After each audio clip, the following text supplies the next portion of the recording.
Bismillahirrahmanirrahim. Alhamdulillahirabbil alamin. Wassalatu wassalamu ala asyrafil anbiya'i wal mursalin wa ala alihi wa sahbihi ajma'in. Subhanaka la ilma lana illa ma 'allamtana innaka antal alimul hakim.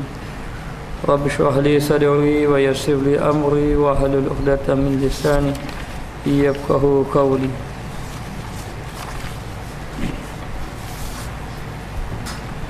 Qala musannif rahimahullahu ta'ala wa nafa'ana bi'ulumihi fid dharain amin. Yang ketiga, bahawasanya yang memakan akan haram dan syubhat diharamkan, yakni terdinding, iaitu terhijab, terdinding dan dikemuafakat baginya perbuatan kebajikan, iaitu ditolak atasnya, tiada diterima daripadanya. Maka sesiapa yang memakan makanan yang diharamkan oleh Allah ataupun perkara-perkara yang berunsur syubhah, yakni antara halal dan haram, tetapi disebut dalam hadis wa man waqa'a fi syubhat waqa'a fil haram, sesiapa yang banyak jatuh kepada syubhat maka dia akan terjatuh kepada perkara yang diharamkan oleh Allah. Maka sesiapa yang makan, bila ia makan sesuatu itu makanan yang diharamkan oleh Allah, sama ada makanan itu makanan yang haram ataupun makanan itu halal tetapi hasilnya haram, maka ini semuanya menyebabkan terhijab, terdinding dia. Terdinding itu maknanya terhijab, terdinding dia daripada mencapai makrifat pada Allah ataupun kepada hingga dia sampai kepada Allah. Sebab itu ibadat-ibadat tidak sampai pada Allah. Hati tidak berubah, hati tidak tenang, kerana di antaranya adanya makan perkara yang diharamkan oleh Allah Subhanahu wa taala. Maka orang yang ada makanan yang diharamkan oleh Allah taala, maka tidak diterima amal ibadatnya. Tidak diterima amal ibadatnya, bahkan tidak diterima doanya. Dan apa-apa ibadat yang dilakukan ada perkara yang haram tadi, maka menyebabkan tidak layak ia masuk di dalam syurga Allah Subhanahu wa taala. Berdasarkan dalam satu hadis, Nabi SAW bersabda, man akala lukmatan min haramin lam yaqbil minhu salatan arba'ina lailah. Sesiapa yang makan satu suap daripada makanan yang haram, maka tidak diterima daripadanya sembahyang selama 40 hari, 40 malam. Maknanya satu suap saja dia makan. Ma akala lukmatan min haram lam yaqbil minhu salatan arba'ina lailah. Maknanya 40 malam. Jadi 40 malam, siang dan malam, 40 itu tidak diterima apabila dia makan satu suap saja daripada makanan yang diharamkan. Walam tastajib lahu da'watun arba'ina lailah, dan tidak dimustajabkan doanya selama 40 malam. Bermakna 40 hari 40 malam doanya tidak dimustajabkan apabila dia makan makanan yang diharamkan oleh Allah. Itu kalau dia makan satu luqmah. Luqmah ni satu suapan. Baru satu suapan sudah 40. Lalulah hasil daripada dia makan tadi boleh menyebabkan tumbuhnya daging, yang mana daging itu daripada hasil yang diharamkan oleh Allah. Lalu ditambah lagi hadis wa kullu lahmin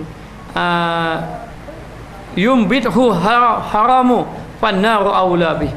Mana-mana ataupun setiap daging yang tumbuh dia daripada hasil yang diharamkan oleh Allah, fannaru aula bih, maka nerakalah yang layak baginya. Maka kita kena jaga makan daripada memakan sesuatu yang diharamkan oleh Allah Subhanahu wa taala. Jadi kalau satu suap pun sudah 40 hari tidak diterima amal ibadat, bagaimana kalau banyak makan benda-benda yang diharamkan oleh Allah Subhanahu wa taala? Maka siapa yang makan makanan haram akan melemahkan ibadat, akan terpadam cahaya hati. Kalau dia ingat kepada Allah, dia makan terus lupa pada Allah taala. Kalau dia ini ingin bertaubat pada Allah, nak jadi ahli ibadat, kalau dia makan benda haram akan menjadi dia hasil daripada maksiat, menjadi ahli maksiat. Ada satu cerita mengisahkan, ada seorang hamba Allah Ta'ala ini, dia ini hasil pendapatan dia kerja kampung saja, tapi pendapatan dia kecil, tidak dapat menampung ahli keluarganya. Lalulah kawan dia ni ajak satu kerja. Jadi bila ajak satu kerja ni, rupanya dia jadi sindiket. Sindiket ni sindiket jual orang. Maknanya. Lalu dalam keadaan macam tu, lumayan, dia dapat harta lumayan. Jadi anak dia ada 6 orang. Tengah-tengah dia kerja, isteri dia tidak tahu.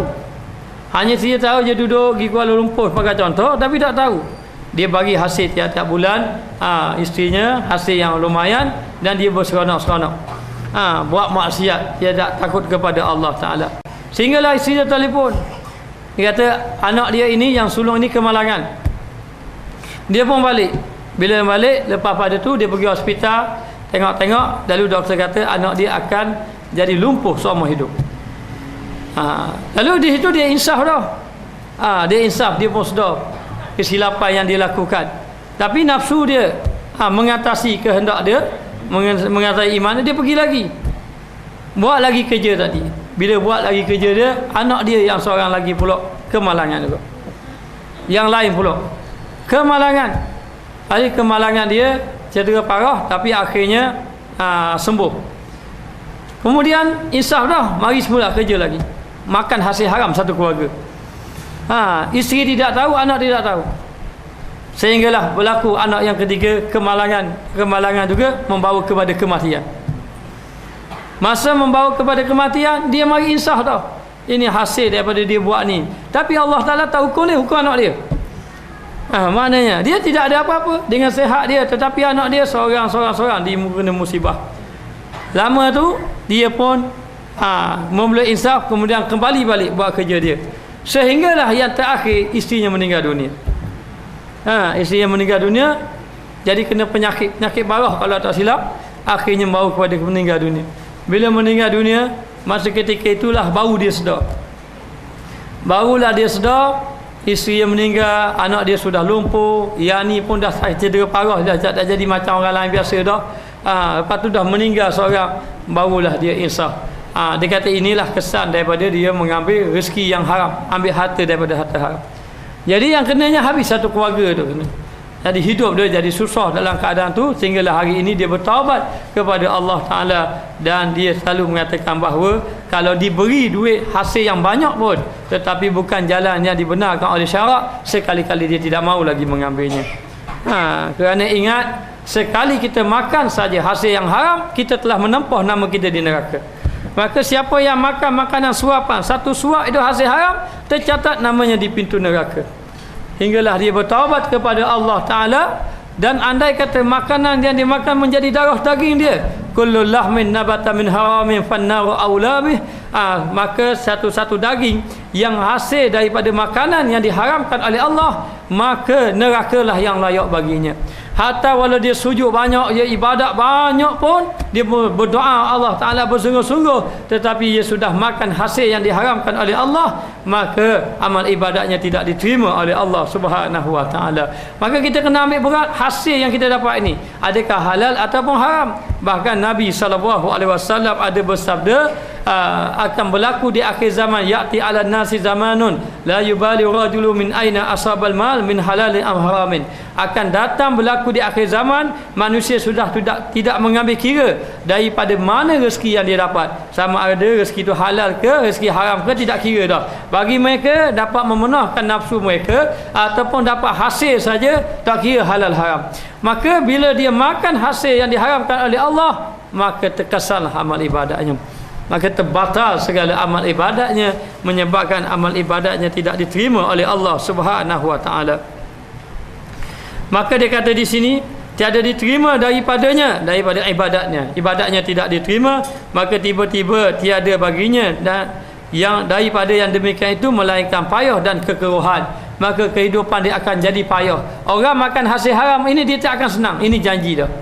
Maknanya apabila dia makan hasil yang diharamkan oleh Allah, bahkan disebut di dalam Al-Quran, fa innalahu ma'isyatan dhanka, sesungguhnya Allah Ta'ala jadikan kehidupannya kehidupan yang sempit. Lalu ulama mentafsirkan ma'isyatan dhanka ini menjadi kehidupan yang sempit adalah disebabkan memakan makanan yang diharamkan oleh Allah Subhanahu Wa Ta'ala. Jadi bila makan perkara yang diharamkan oleh Allah, hidup jadi payah. Allah Ta'ala akan cabut kepada yang pertama, cabut ketenangan dalam hati, tidak akan rasa tenang dalam hati. Biar dia kaya pun, biar dia boleh makan macam-macam pun, dia rasa nak makan, dia rasa nak minum sebagai contoh, tetapi ketenangan di dalam hati akan dicabut, dia tidak akan berjumpa dengan ketenangan. Yang kedua, Allah Ta'ala timpakan masalah bertimpa-timpa, tidak akan tenang dengan masalah dia. Kenapa? Kerana ada hasil yang diharamkan oleh Allah Subhanahu wa taala. Yang ketiga, Allah Taala tolak segala doa dia ditolak, ibadat yang lain semua ditolak oleh Allah Taala. Yang keempat, dia duduk dalam keadaan dilaknat oleh Allah dan juga para malaikat dan juga orang-orang yang soleh sentiasa dilaknat oleh Allah. Yang kelima, namanya itu dia seolah-olah menempah namanya di pintu neraka, dia adalah menjadi penghuni neraka kecuali dia bertaubat kepada Allah Subhanahu wa taala di atas kesilapan yang dia telah lakukan. Maka jaga jangan makan perkara yang diharamkan oleh Allah Subhanahu wa taala, hatta satu suap pun tidak boleh. Kerana satu suap cukuplah menyebabkan ibadat sembahyang 40 hari tidak diterima oleh Allah Subhanahu wa taala. Maka jadi payah, jadi keruh hatinya dan membimbangkan waktu. Jadi orang makan benda haram ini, waktu dia digunakan pada perkara yang sia-sia. Tidak bercahaya hati makan benda haram ni, jadi tak rasa nak buat benda baik. Tak rasa nak buat benda baik. Nak belajar malas, nak sembahyang malas, nak buat ibadat-ibadat pun malas. Sebab apa? Sebab ada benda haram ni. Benda haram ni yang menarik dia. Jadi dia menjauhkan diri daripada kebaikan. Bila dia menjauhkan diri daripada kebaikan, masa yang dia ada itu digunakan kepada perkara yang sia-sia. Jadi habis saja masa, sia-sia saja. Tidak mampu nak melakukan amal ibadat. Sebab apa? Sebab ada di dalam tubuhnya hasil daripada yang diharamkan oleh Allah Subhanahu wa taala. Maka sabda Nabi sallallahu alaihi wasallam, kam min qa'imin laisa lahu min qiyamihi illa sahra wa kam min sha'imin laisa lahu min siyamihi illa al-ju'u wal dhama'u. Boleh juga dibaca illal ju'a wal zama'a pun boleh. Beberapa daripada yang berdiri sembahyang, ramai mana orang yang sembahyang melakukan amal ibadat kepada Allah, sama ada sembahyang itu dikatakan sembahyang witir ataupun sembahyang tahajud, dilakukan sembahyang pada waktu malam, tiada baginya daripada berdirinya itu melainkan berjaga saja. Hanya sekadar letih, menahan mengantuk mata. Letih kerana berjaga malam sahaja, maka dia dikira orang yang berjaga saja, tidak tercatat dia orang yang ahli ibadat.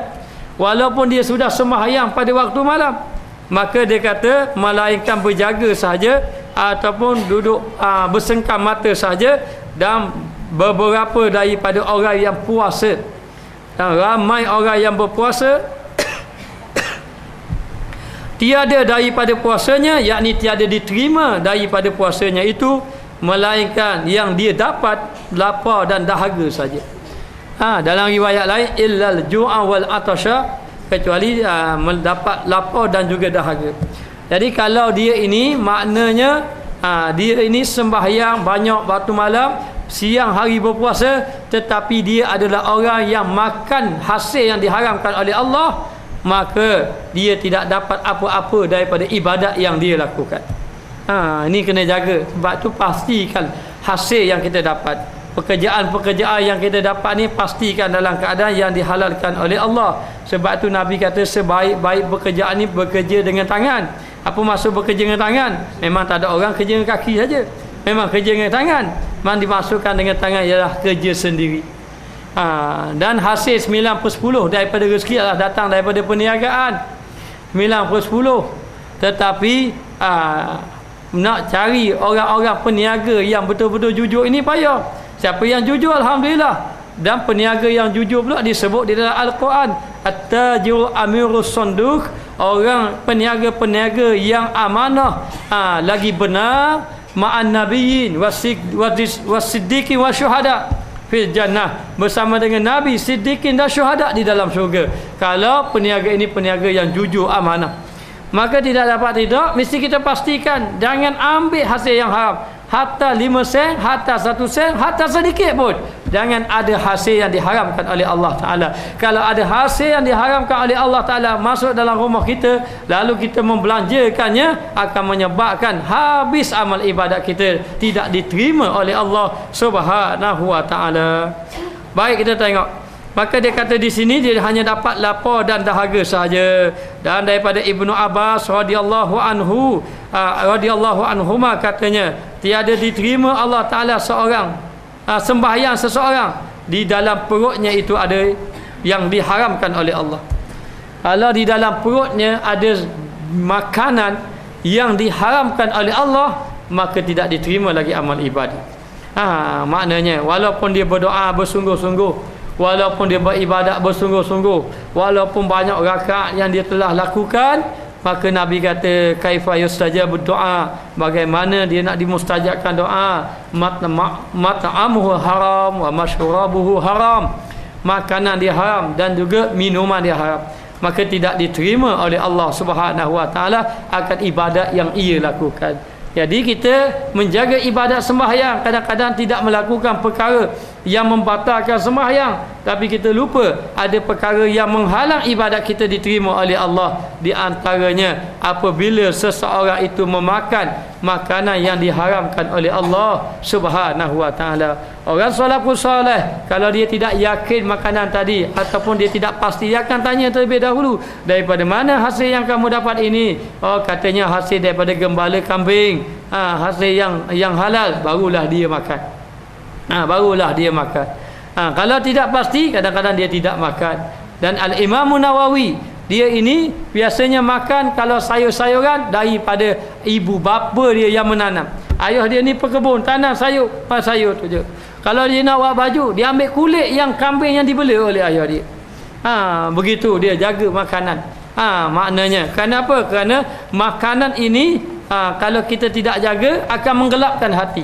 Lalulah ulama mengatakan berdasarkan kepada hadis, salah satu turisu qaswatul qalbi, 3 perkara yang mewariskan keras hati. Ada 3 perkara. Menapa yang menyebabkan keras hati? Yang pertama, hubbun naum, suka tidur. Suka tidur ni jadi keras hati. Tidur semua. Ada dalam satu hari 8 jam. Dalam satu hari 12 jam. Jadi jangan tidur terlalu lama. Tidur sekejap-sekejap saja. Imam Ahmad Ibn Hanbal katanya 10 tahun dia semayang subuh, wuduk semayang isyak. Wuduk semayang isyak. Boleh jadi wuduk semayang isyak tu daripada semayang maghrib lagi. Wuduk dia. Dan dia tak tidur. Dia tidur. Mana boleh orang tak tidur? Dia tidur. Tapi dia tidurnya hanya tidur sekadar lelap macam tu sahaja. Dan tidur ni tidur yang tetap papa punggung. Jadi dalam keadaan macam wuduk tidak batal, maka begitulah keadaan dia. Sedikitnya tidur. Dan orang-orang ahli-ahli sufi yang dekat dengan Allah, dia sedikit tidur. Kita ahli sufi yang jauh pada Allah, sikit-sikit tidur. Sikit-sikit tidur, sikit-sikit tidur. Ini beza kita. Maka yang pertama jadi keras hati. Keras hati ini macam mana? Keras hati ini adalah dia kata orang ini jauh daripada Allah dan lemah ibadat. Sebab itu kalau orang itu kuat tidur, maka dia akan lemahlah ibadat dia.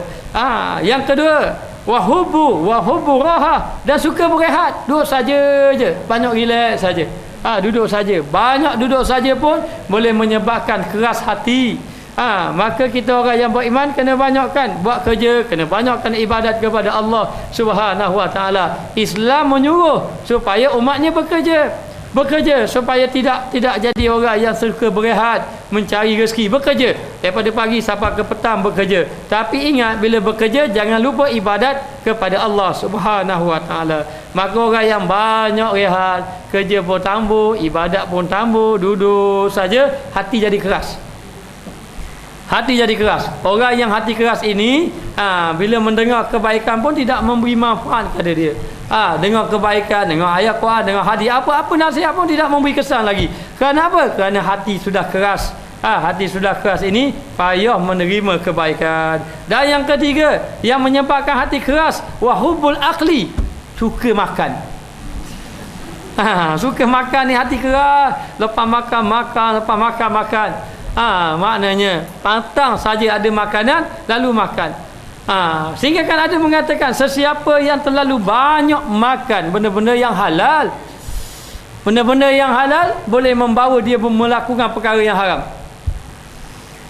Kalau dia benda ni halal tapi dia makan banyak-banyak, maknanya orang lain 3 ikan 3 rasa, dia 5 rasa.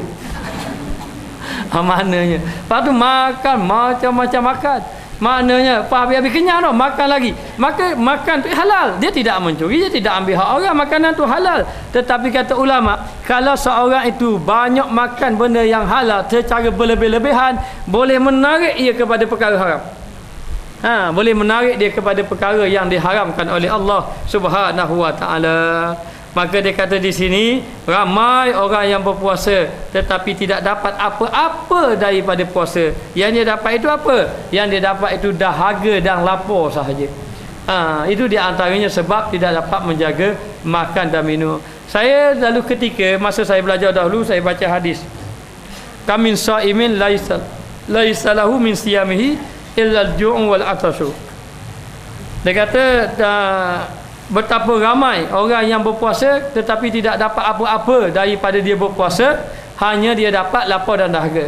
Lalu saya bertanya kepada guru saya, ustaz saya, apa makna hadis ini yang menyebabkan ibadat puasa dia tidak diterima? Apa makna dia? Kata guru saya, orang itu telah menahan lapar dan dahaga. Bila dia menahan lapar, bermakna dia telah mengalahkan nafsunya. Maka bila dia mengalahkan nafsu makan, maka akan kuat nafsu ibadat yang lain. Bukan kekuat ibadat, iman akan jadi kuat. Sebab tu kalau bulan Ramadan kita berpuasa, kadang-kadang ibadat tu lebih kuat sikit pada bulan yang lain. Kerana apa? Kerana nafsu sudah kalah. Sebenarnya bila nafsu kalah, ibadat kuatlah. Yang jadi ibadat lemah itu sebab nafsu menang. Kita tidak dapat lagi mengatasi nafsu kita. Sebab tu jadi lemah beribadat kepada Allah. Sama ada nafsu makan, nafsu tidur, nafsu nak berehat dan sebagainya. Lalulah kata guru saya, dia kata orang itu sudah mengalahkan nafsu, tetapi pada akhir-akhir dia tu, penghujung puasa dia tu, dia telah makan mengikut nafsu. Dia telah makan banyak, dia makan sampai sakit perut. Nak bangun pun tak boleh. Bila perut nak bangun pun tak boleh. Lalu dia persemayang lewat-lewat. Semayang lewat. Jadi akan terjejas pada ibadat. Maka orang yang macam inilah di antaranya yang mengatakan hanya lapar dan dahaga. Ini di antaranya. Jadi jangan buat amal macam tu. Kalau boleh kita buka puasa nanti, kita buka puasa dengan makan buah kurma dulu. Kurma dengan air biasa, makan 3 biji ke 5 biji 7. Lepas daripada itu kita buat semayang dulu, lepas tu baru makan. Dan jangan makan berat-berat sangat, jangan makan banyak-banyak. Nanti kita nak semayang tarawih, nanti kita duk kira rakaat. 18 lagi imam kata takbir, 16 lagi, lagi 10 lagi, duk kira rakaat, cepat berhabis. Maka jangan kita makan terlalu banyak-banyak. Maka dikata di sini hanya dia dapat lapar dan dahaga saja, bermakna puasa itu tidak mendapat sedikit pun pahala. Lain daripada itu kerana tidak menjaga anggota zahir, seperti tidak menjaga mata, lidah, telinga, tangan, kaki, itu menyebabkan tidak ada pahala juga mengenai ibadat puasa tadi. Dan ada pun lebih-lebih yang halal, maka bahawasanya kebinasan ibad ni hamba akan binasa pada hamba kalau makan lebih-lebih yang halal. Kalau yang halal pun kita makan lebih-lebih, boleh rosak kita, apatah lagi makan yang diharamkan oleh Allah, yakni orang yang mengerjakan ibad ini, orang yang mengerjakan ibadat, maka rosak amal ibadat dia. Kalau dia makan banyak-banyak, bila dia makan banyak-banyak, jadi lemah dia beribadat kepada Allah Subhanahu wa taala, maka ibadat dia tidak sempurna. Kemudian ibadat dia ini lebih kata tidak mencapai kekhusyukan dan sebagainya. Sebab itu orang-orang soleh ini dia banyak berlapar. Dan akan disebut di dalam hadis, man syabba'a fid dunya jaa'a yaumal qiyamah. Sesiapa yang banyak kenyang di atas muka dunia, dia akan lapar kat negeri akhirat. Wa man jaa'a fid dunya, siapa yang banyak lapar di atas muka dunia, syabba'a yaumal qiyamah, dia akan kenyang dekat di akhirat. Kalau di atas muka dunia dia banyak lapar. Lapar ni bukan daya nak kurus, bukan tu. Ada ke orang berlapar-lapar nak pergi kurus? Itu tidak. Tapi dia berlapar ni, dia berpuasa kerana apa? Kerana mencari redha Allah Ta'ala. Kerana orang yang berpuasa ini akan dijauhkan daripada neraka. Dijauhkan daripada neraka kalau dia banyak berpuasa. Maka puasa yang menyebabkan dia jauh daripada neraka. Maka kalau jauh daripada neraka, nasaya dekat ia dengan syurga Allah Subhanahu wa taala. Maka jangan banyak sangat kenyang di atas muka dunia. Kenyang sikit-sikit dah untuk beribadat pada Allah. Tapi jangan terlalu kenyang. Dan terlalu kenyang. Jadi kenyang ini melemahkan tubuh badan kita untuk melakukan amal ibadat kepada Allah Subhanahu wa taala. Maka dia kata yakni orang yang mengerjakan ibadat dan juga bala, merupakan bala bagi ahli ijtihad. Ahli ijtihad ni orang-orang yang sentiasa bersungguh-sungguh dari segi ilmu di antaranya. Jadi kalau banyak makan, payah ngapa sebenarnya?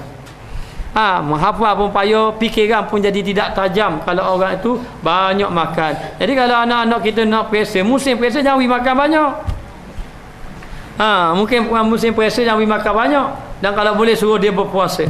Suruh dia berpuasa. Berpuasa dan menghafal ketika berpuasa itu lebih tajam. Lebih tajam pemikiran tadi. Maka itulah cara ulama-ulama dahulu. Mereka itu sentiasa menjaga makan dan banyak mereka berlapar. Di antara sahabat Nabi yang banyak berlapar adalah Abu Hurairah radhiyallahu anhu, yang mana beliau ini, sahabat Nabi ini, dia dah digambarkan seorang yang kurus sahaja, sehingga kan satu ketika lapar dia jatuh atas tanah, dia berguli-guli sampai orang ingat dia sawan. Padahal dia itu dalam keadaan sangat lapar. Lapar mereka itu, menahan lapar. Tetapi Abu Hurairah di antara sahabat yang banyak menghafal hadis. Dan ada sahabat Nabi yang mereka itu mendapat berpuasa. Mereka berpuasa. Bila nak pergi berperang, berpuasa. Masa itu Nabi dah wafat dah.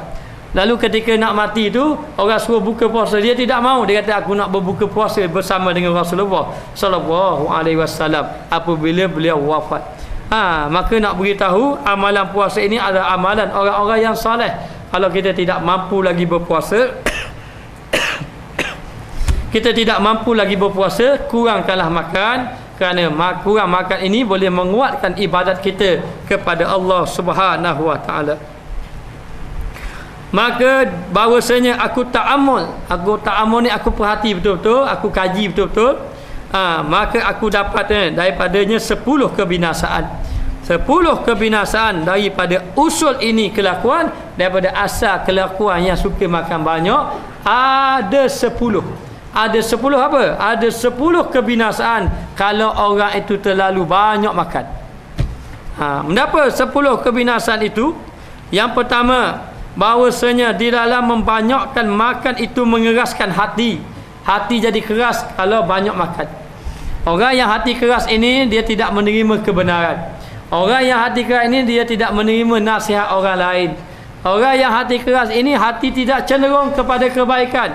Orang yang hati keras ini hati lebih cenderung kepada maksiat kepada Allah. Ini orang yang hati keras. Jadi kita kena lembutkan hati. Tapi kalau orang itu hati keras, macam mana nak lembutkan hati orang tadi yang keras? Lembutkan hati orang tadi dengan berzikir kepada Allah, dengan mengajak dia duduk dalam majlis ilmu, ataupun bersubah dengan dia. Bersubah ni bersahabat dengan dia, supaya hatinya menjadi lembut. Dan pastikan dia berkawan dengan orang-orang yang baik. Jadi bila hati keras ini, memang dia sudah tidak mahu belajar ilmu. Hati keras ini dia tidak suka berkawan dengan orang baik-baik. Dia suka kawan dengan orang yang buruk akhlaknya. Kerana orang yang hati keras ini, mereka itu rasa tidak mahu melakukan kebaikan. Kalau dia duduk dengan orang baik akan ajak buat baik. Dia tidak suka. Sebab hati dia sudah keras, maka dia suka berkawan dengan orang yang buruk akhlaknya. Maka ini satu kebinasaan.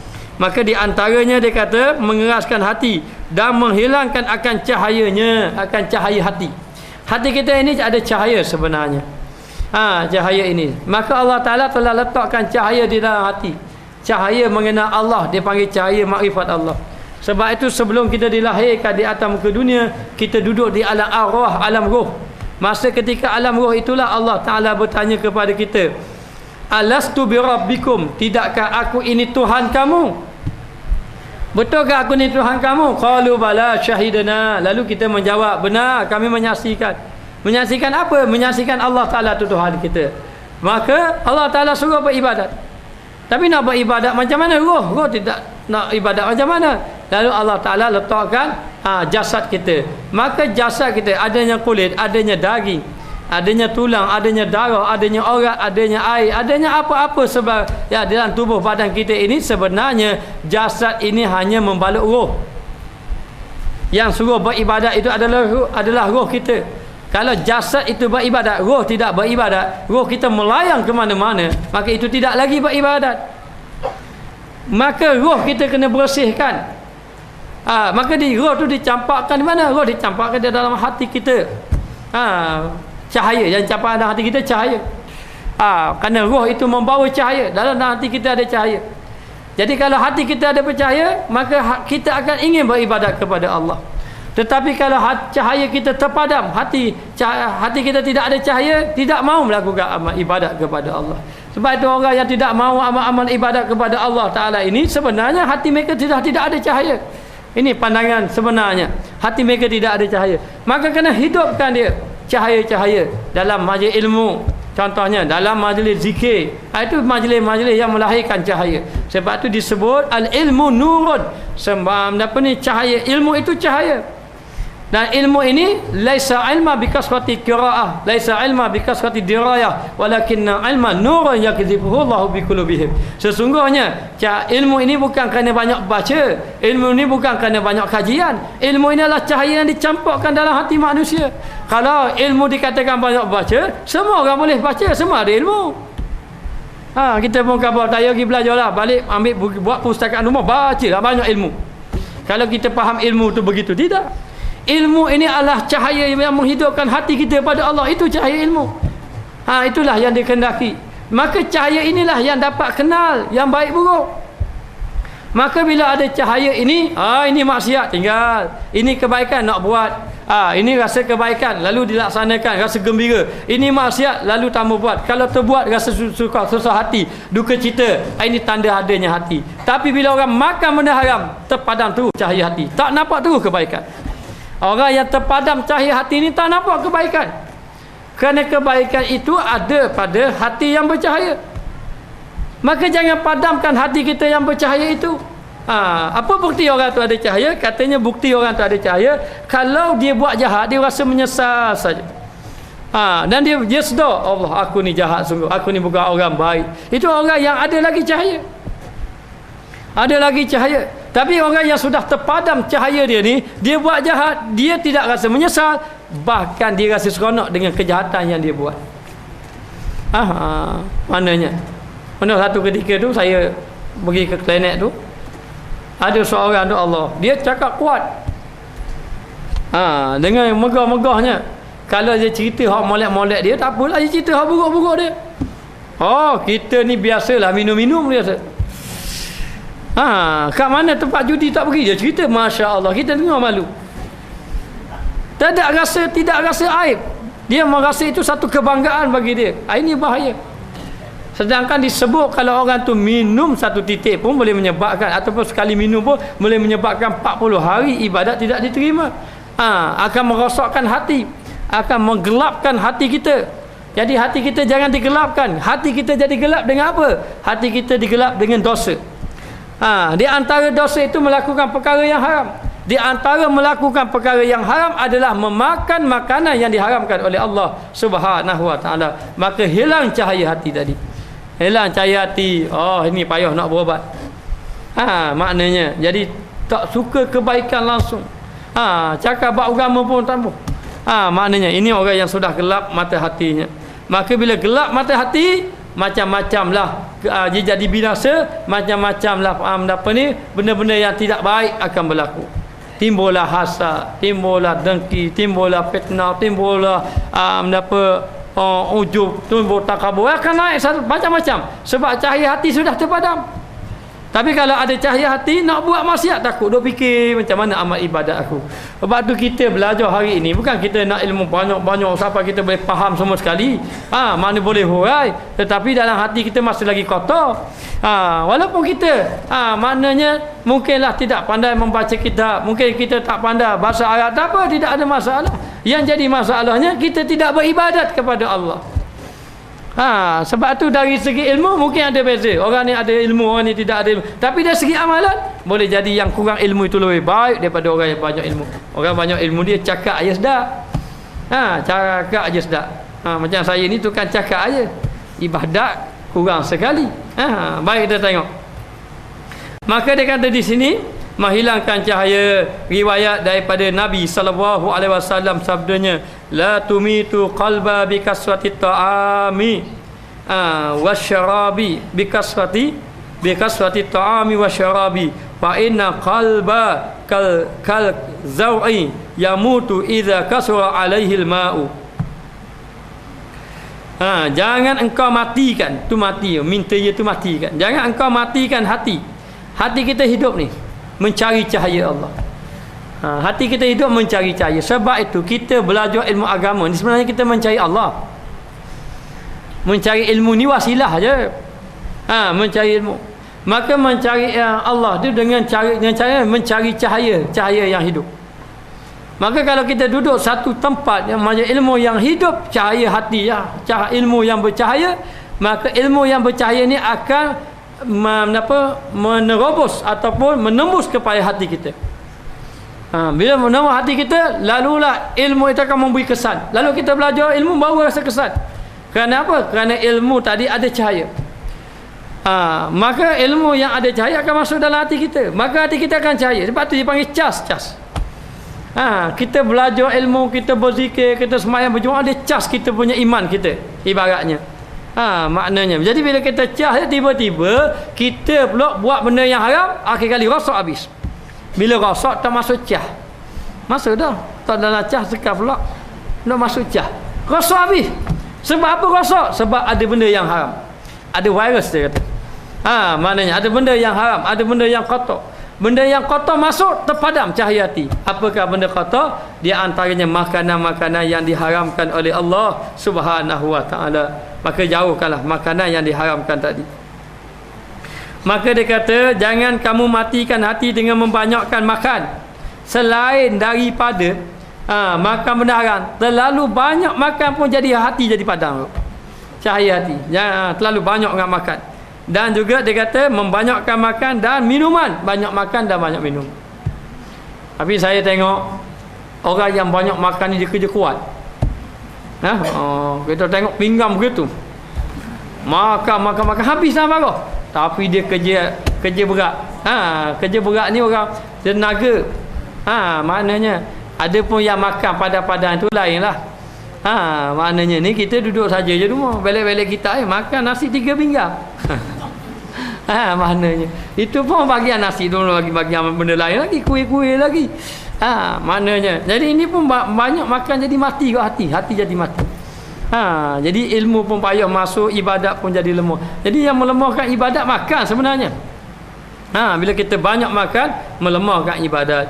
Banyak makan dan banyak minuman, banyak minum. Ini macam-macam ada. Musim durian, air durian. Macam-macam. Air buah dan sebagainya. Jadi jangan. Maknanya maka bahawasanya hati mati seperti perhumaan. Humaan ni ladang lah. Ladang ataupun kebun ataupun sawah lah, sawah. Sawah apabila banyak atasnya air. Sawah ni kalau air banyak dah lalu pun akhir kali rosak juga. Sawah tadi pun tidak menumbuhkan tanaman. Maka demikianlah hati ni memang nak air pun tambah air. Maknanya nak juga tubuh badan kita nak air, nak makanan. Maka kalau kita makan terlalu banyak, minum terlalu banyak, akhir kali merosakkan tubuh badan. Bila merosakkan tubuh badan, satu, dan merosakkan hati. Jadi lemah buat ibadat kepada Allah Subhanahu wa ta'ala. Kata guru saya, dia kata, ada orang tanya, guru ustaz ni siapa? Banyak sangat guru ustaz ni kata, mati dah main nak pergi kubur dia pun. Kau mati dah pun ada. Jadi nak beritahu, dia kata kalau nak menyampaikan kuliah sebagai contoh, nak menyampaikan kuliah, nak menyampaikan ilmu, jangan makan ya. Biar lapar perut dia. Lapar perut tu dah dia ceramah lama. Berhenti. Sebab dia kata ketika lapar cahaya ilmu tu akan keluar. Cahaya ilmu tu akan keluar. Tapi kalau kenyang memang tu. Memang jadi itu. Sebab tu kalau makan banyak-banyak pergi ceramah, memang ada datang. Hak ingat dia dah ingat. Rupa-rupanya ada tercatat dalam kitab-kitab mengatakan bahawa lapuk ini menghasilkan kepada cahaya ilmu. Cahaya ilmu. Dan bila kenyang akan memadamkan cahaya. Cahaya. Maka dia kata dansanya telah diserupakan yang demikian itu setengah orang yang solihin. Orang yang soleh itu dengan Me'dah. Me'dah ni benda apa ni? Perut dalam ni yang panggil benda tau. Usus perut. Perut kecil benda. Apa panggil dia? Siapa kerja hospital dah kan tahu. Yang makan ni yang nampak depan ni perut lah.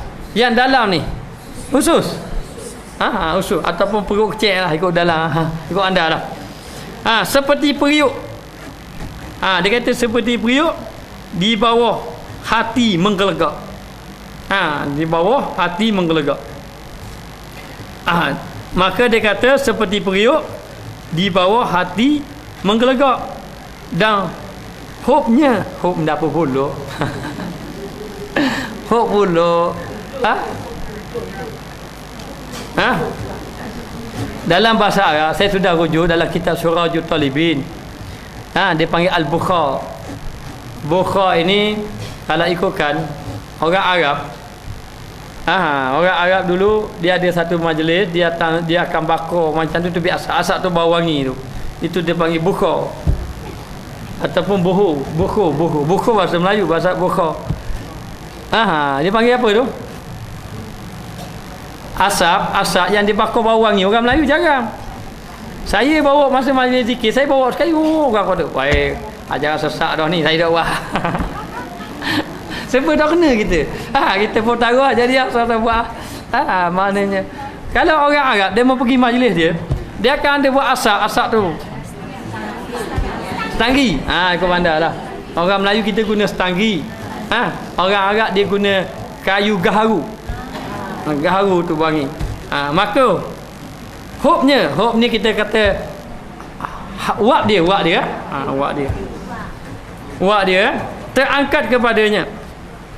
Maka banyak wapnya itu mengeruhkan dia.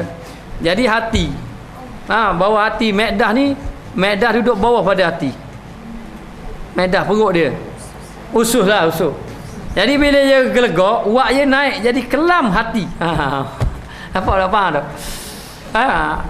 Jadi begini, bila perut bawah, lepas tu hati. Jadi hati ni duduk atas, Me'dah duduk di bawah hati. Me'dah duduk di bawah hati. Jadi bila dikata, maka bila kita makan ibarat Me'dah tu hak makanan banyak dia menggelegak.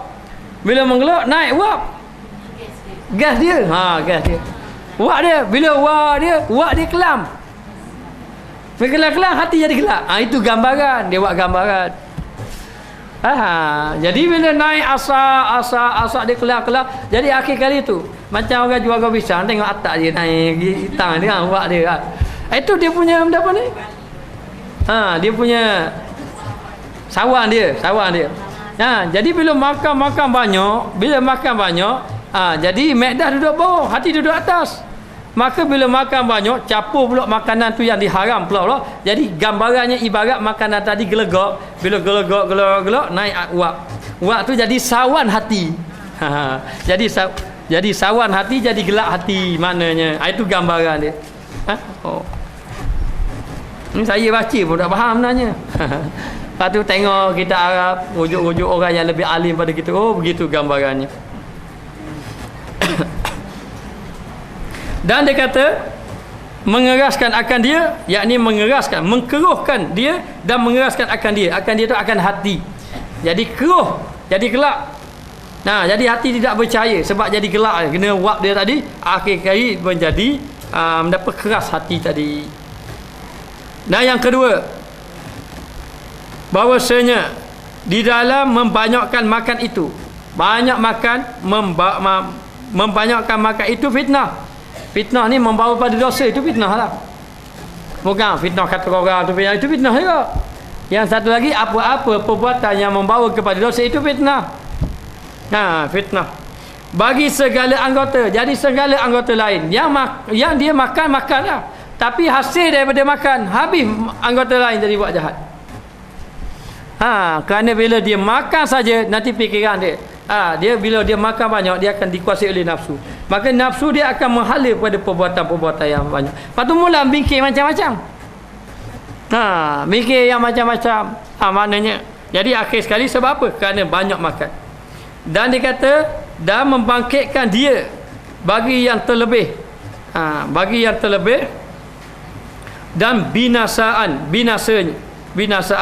maka bahawasanya seorang laki-laki apabila ada kenyang pun macam kita ni,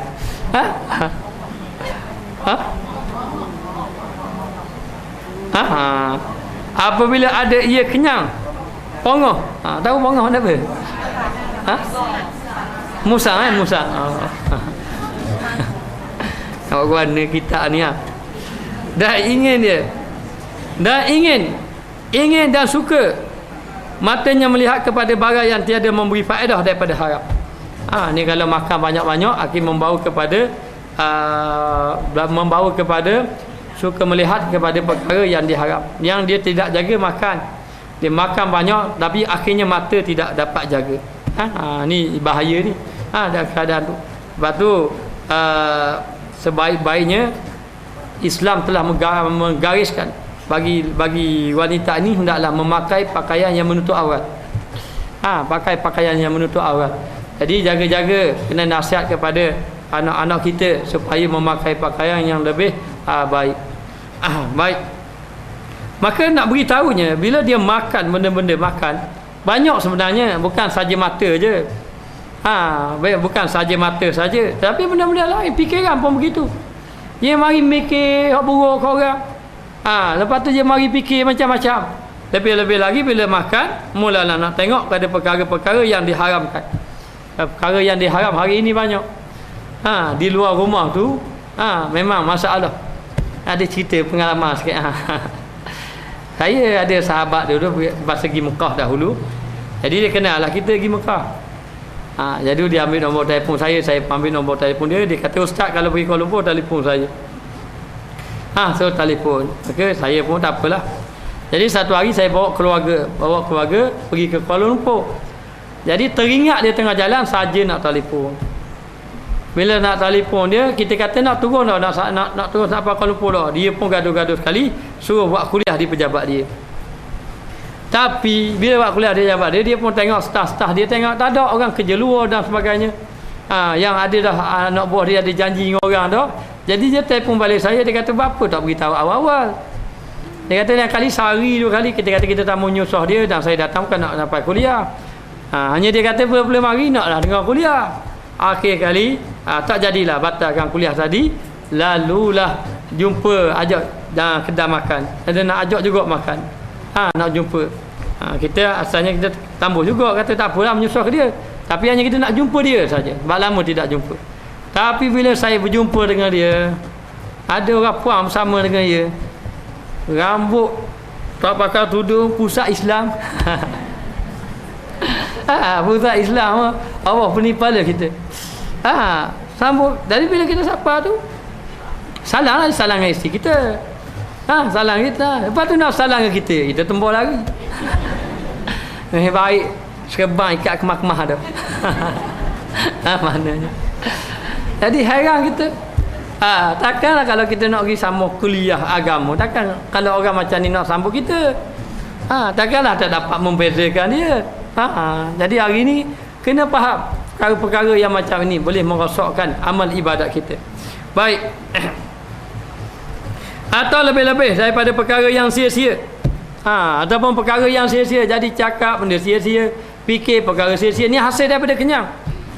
Hasil daripada kekenyangan. Maknanya. Dan telinganya bagi mendengar kepadanya perkara yang haram. Jadi telinga pun dengar perkara-perkara yang diharamkan oleh Allah. Jadi kalau boleh kita dengarlah perkara-perkara yang baik, seperti qasidah yang dijual di luar. Dengar qasidah ke sebagainya.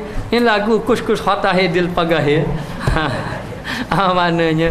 Jadi nak beritahu, jangan dengar perkara-perkara yang diharamkan oleh Allah. Kadang-kadang hasil makan banyak ni membawa kepada perkara yang diharamkan. Dan juga lidahnya. Lalu lidah berkata kepada perkara yang diharamkan oleh Allah. Jadi jaga juga lidah. Lidah jangan bercakap perkara yang diharamkan oleh Allah. Kerana bercakap perkara yang diharamkan oleh Allah ini boleh merosakkan amal ibadat kepada Allah Subhanahu Wa Taala. Jadi nak beritahu, kalau kita dapat apa-apa satu-satu berita, kena siasat dahulu. Inilah yang diajar oleh Nabi dan disebut dalam Al-Quran, idza ja'akum fasikum binaba'in. Kalau datang seseorang yang fasik mendatangkan satu berita, fatabayyanu, maka siasat dahulu bersungguh-sungguh. Ni macam-macam. Kadang-kadang dia letak gambar. Hari ni gambar main-main. Dia boleh tukar muka itu. Ni tubuh saya ni, tak muka orang lain. Apa lagi dia pakai gini? Kalau orang lain pakai gitu, tak muka saya dah berat. Duduk pergi patah, ambil muka kak gambar, tak muka saya. Penipuan dia orang ni, tak percaya ni ustaz ni. Dok suka sekarang ustaz. Jadi nak beritahu sekarang ni macam berlaku. Boleh berlaku macam-macam perkara hari ni. Dia panggil superimpose. Dia boleh ubah, tukar macam ni. Maka dalam keadaan macam tu, saya kata ni bukan apa, ada benda ni berlaku. Ada berlaku. Jadi saya mencari gambar saya diletakkan di satu tempat yang saya tidak wujud di situ sebenarnya. Benda tu ada. Tapi benda tu sebenarnya saya pun tidak tahu. Tempat tu di mana, waktu bila pun tu. Tapi ada orang buat, dia cabut muka kita, letakkan muka orang lain. Tengok kau tubuh kita jenis berapa, saiz berapa, tubuh orang tu saiz berapa, dan muka kita tubuh orang lain. Ni jaga ni, memang ada ni. Dan saya masih lagi mencari gambar tu, di mana tahu. Baik, kita tengok. Dan juga lidahnya berkata-kata kepadanya, kepada perkara yang diharam. Dan apa tu? Dan kemaluannya kepada keinginan, dan perkara-perkara maksiat, perkara-perkara yang mungkar, dan kakinya berjalan kepadanya, dan kakinya berjalan kepada maksiat pada Allah Ta'ala. Ini kerana tidak menjaga makan. Sabit makan saja. Sebab tu kita dalam beribadat banyak kita kena jaga. Selain kita jaga ibadat sembahyang supaya tidak perkara yang membatalkan, tapi kita kena fikir juga perkara yang boleh merosakkan ibadat. Jadi ramai orang tak ambil berat mengenai perkara yang merosakkan amal ibadat. Jadi di antara yang merosakkan ibadat, yakni makan. Makan ini boleh merosakkan amal ibadat kita kepada Allah Ta'ala. Walaupun tengok makan dia, tapi daripada makan tu dia mari belaka. Mata buat maksiat kan dia makan. Sebab tu dia kata ibu maksiat ini, ibu dosa duduk di perut rupanya. Ibu dosa ni letak di perut. Daripada perut ni datang, disalurkan pada hati. Hati pula mengarahkan kepada yang lain. Maknanya mula daripada makan, lepas tu kotor hati. Kerana disebut dah Maedah dengan hati tadi, sabit makan jadi kelam. Bila kelam, hati jadi gelap. Dia hati jadi gelap. Gelap ini dia gini, maksiat duduk gelap, kebaikan dia cahaya. Sebab tu Nabi yukhrijuhum minaz zulumati ilan nur. Maknanya mengeluarkan manusia daripada gelap kepada cahaya. Kenapa disebut gelap dan cahaya? Dia tak sebut daripada dosa kepada pahala. Kerana bila sebut gelap, gelap membawa kepada dosa. Jadi asal kejahatan tu pada perut. Jadi bila makan perut tadi, bila sama ada perut tadi kita makan yang halal tapi banyak. Lebih-lebih lagi kalau makan benda yang diharamkan oleh Allah. Maka bila perut menggelegak, maka menghasilkan uap dia. Dia punya kelam dia tu. Panggil dia kelam. Dia punya kelam menggelapkan hati. Daripada gelap hati ni, hati jadi gelap, dia tak akan nampak kebaikan. Bila tidak nampak kebaikan, maka mata bukannya tengok benda baik, sebab kebaikan tu tertutup. Maka mata akan tengok benda tidak baik, telinga pun tidak baik, mulut pun tidak baik, habis tidak baik belaka. Sebab apa? Sebab hati sudah gelap. Kenapa hati gelap? Asal daripada perut. Maka daripada perut hati gelap, maka muncullah macam-macam lagi perbuatan-perbuatan yang keji yang boleh merosakkan amal ibadat kita kepada Allah Subhanahu Wa Taala. Maka sia-sialah orang tu sembahyang banyak, ibadat banyak, puasa banyak, tapi dia tak sedar hati dia tengah gelap. Hati dia gelap. Bila hati dia gelap saja, maka ibadat dia sudah tidak diterima oleh Allah Subhanahu Wa Taala. Jadi kalau hati gelap, kalau periuk yang tu yang molek, kemudian kita pun gunakan, tiba-tiba belakang periuk tu jadi hitam. Maka nak buat mana? Kita nak jadi molek bersih pula. Kita kena gonyoh. Betul tak gonyoh? Gonyoh dengan beruh besi. Gonyoh. Yang hitam jadi putih balik, bersih balik. Bersih balik, barulah nampak. Hari tak nampak. Kalau kita top belakang periuk tu, kita gonyoh dah bersih, nampak muka kita balik. Tapi kalau hitam, tengok, tak nampak. Sebab gelap dah. Maka hati kita pun kena gonyoh juga, kena bersih juga. Kena dibersihkan dia. Dengan cara macam mana dibersihkan dia? Dengan cara banyakkan berzikir, beristighfar kepada Allah Subhanahu wa taala.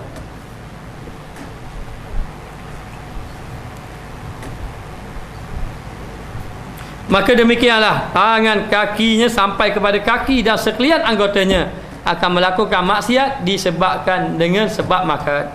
Dan jika ada lapar ia, maka adalah segala anggotanya sekaliannya dapat petunjuk. Kalau lapar, dapat melakukan perkara yang baik.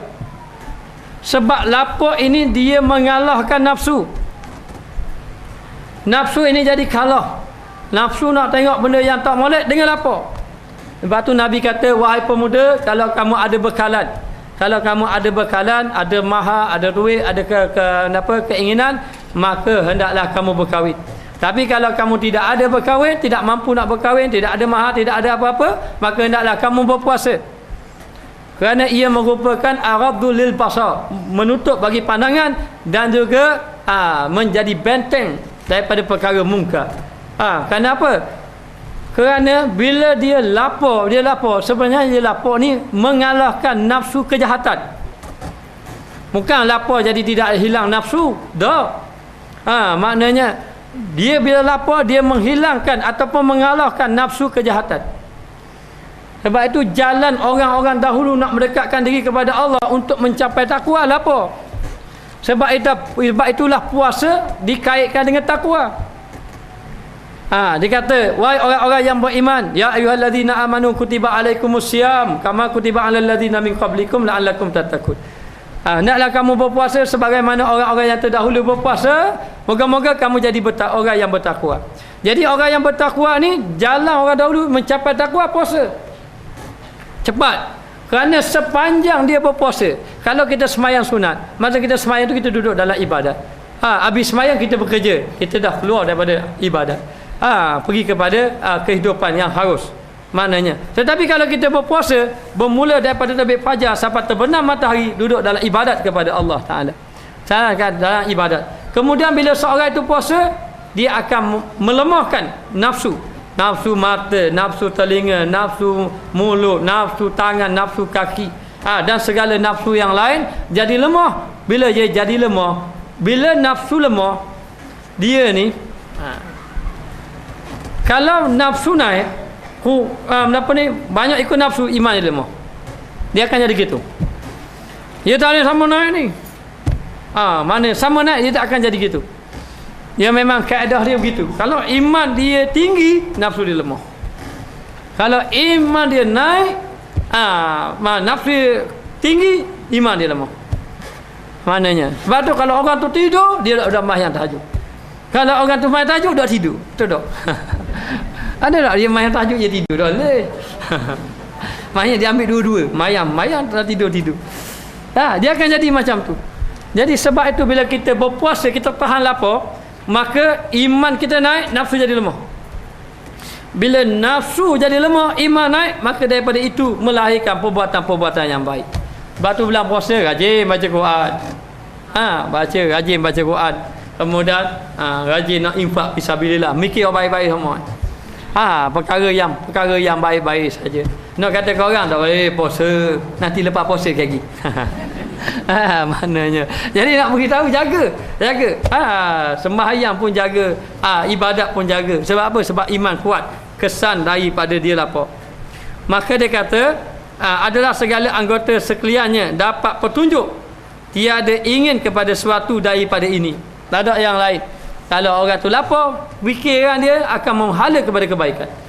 Kalau orang tu sentiasa dalam keadaan lapar.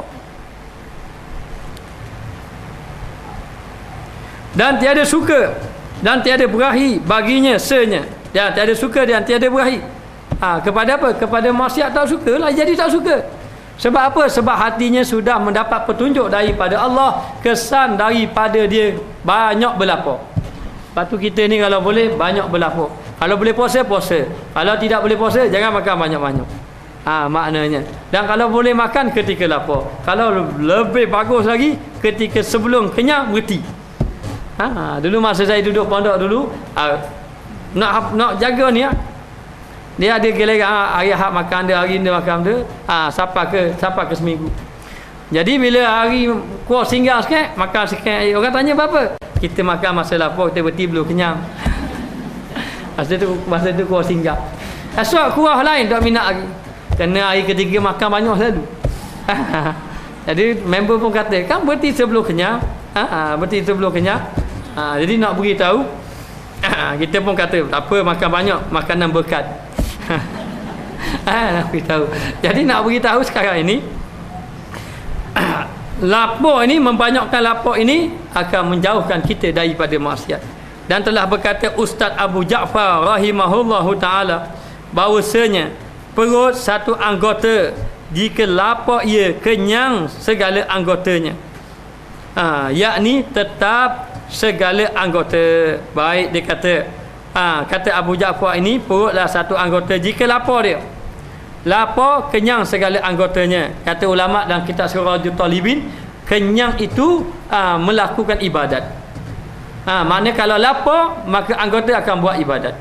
Kalau orang itu dalam keadaan lapar, yakni tetap segala anggota. Dan jika kenyang ia, lapar segala anggotanya. Jika dia kenyang, anggotanya lapar, maknanya anggotanya tidak beribadat pada Allah. Dia akan jadi begitu. Batu kita ni jangan terlalu kenyang. Kalau kita terlalu kenyang, jadi malah ibadat. Contohnya dalam sembahyang tarawih, bila kita makan banyak-banyak, cuba sembahyang tarawih, kita kena cari 8 ke 20. 20, bawa cari 8. Sebab mengatur mata. Mengatur mata, dorok saja. Kalau mayang 20 rakaat, apa Allah. Kalau Tok Imam baca panjang-panjang, marah dia dah latih lah ke Tok Imam. Baca panjang-panjang, kita mengatur mata pula. Maknanya. Jadi, ataupun dia kira rakaat 18, 20, 4 lagi. Allahu Akbar. Lepas ni 2 lagi. Dia dah kira kakak gitu lah. Makan dia kenyang pun. Mengatur mata. Ni jadi lemah. Ibadat tidak sempurna. Ibadat tidak sempurna. Dan jumlahnya adalah pekerjaan ini, bahawasanya segala perbuatan laki-laki dan perkataannya atas sekira-kira makanannya dan minumannya. Adapun dia perbuatan dia, beribadat, bercakap dia ni ada kaitan dengan makan minum dia. Sebab itu kalau orang itu makan benda baik, dia akan cakap benda baik. Jangan cakap benda baik kalau dia banyak makan benda baik. Tapi kalau dia makan benda buruk, dia akan cakap yang buruk-buruk. Ini ada kesan sebenarnya. Dia ada kesan. Mesti dia ada kesan. Sebab tu kita ni kalau nak makan, kita tengok.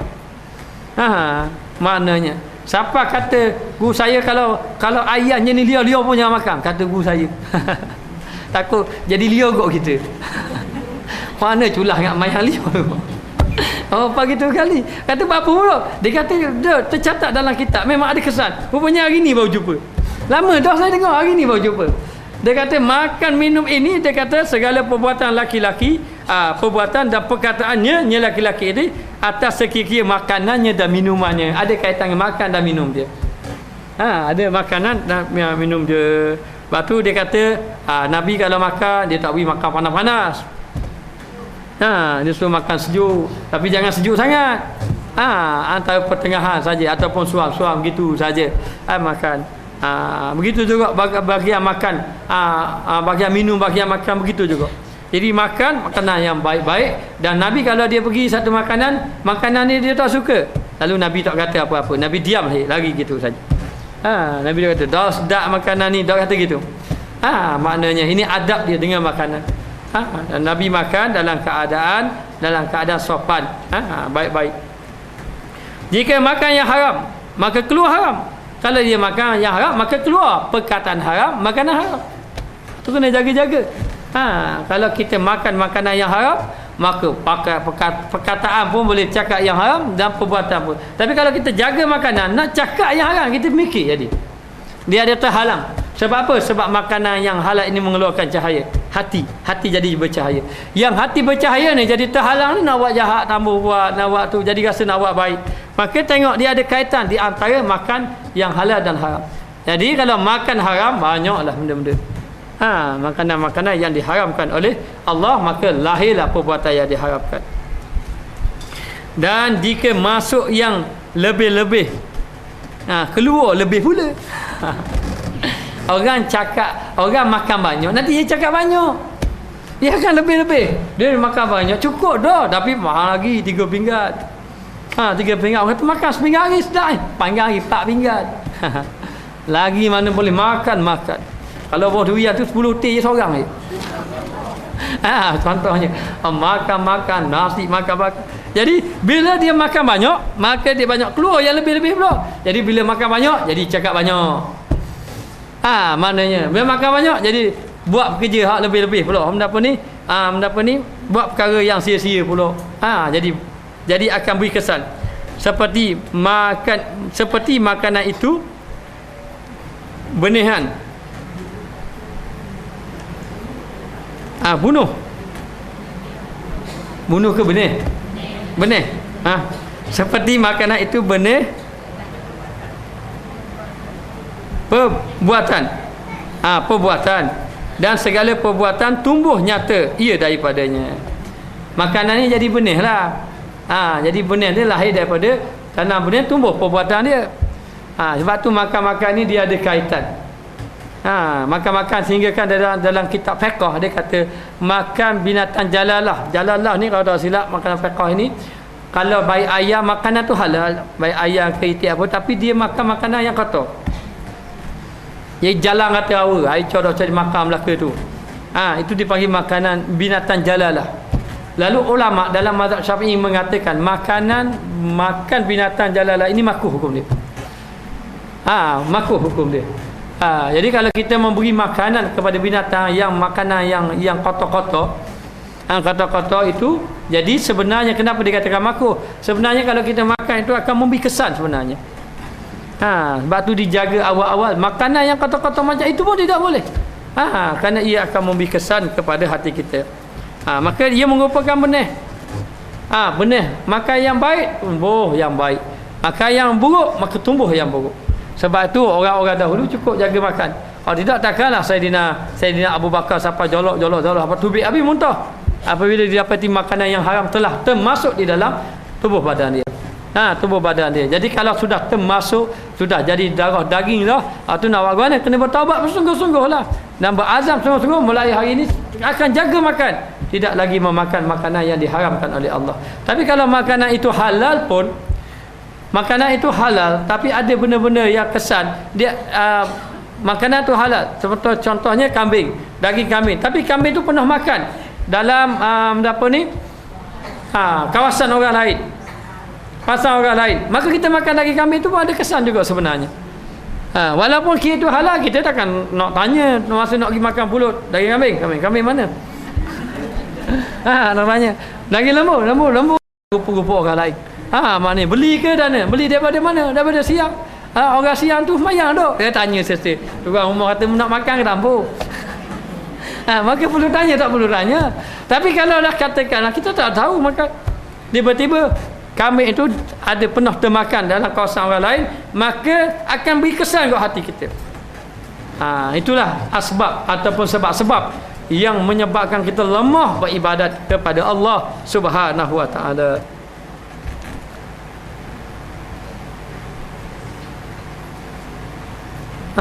Dan ketiga tadi ketiga Ustaz. Dan yang ketiga, wallahu a'lam, kita sambunglah minggu depan yang ketiga juga.